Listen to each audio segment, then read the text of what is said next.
Имаме една загадка за вас. Можете ли да мислите като Леонардо? Леонардо имал множество ученици, сред които бил и Джан Джакомо Капроти де Орено, по-известен като Салаи, което значи малкият нечестивец или дяволчето. Когато бил 10 годишен, той влязъл в дома на Леонардо и го обърнал с главата надолу.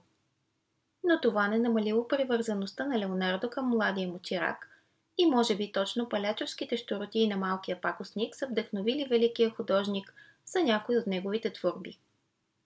По-късно ученикът започнал да подписва своите собствени картини с името Андреа Салаи. Един ден двамата си говорили.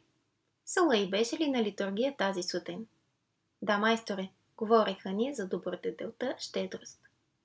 Има едно нещо, с усмивка казал Леонардо, което може да се пази или да се сподели. Но щом се сподели, престава да съществува.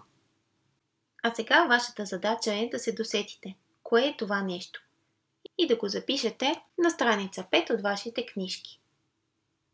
Ще получите бонус точки, ако запишете с няколко думи какво е добродетелта щедрост за вас.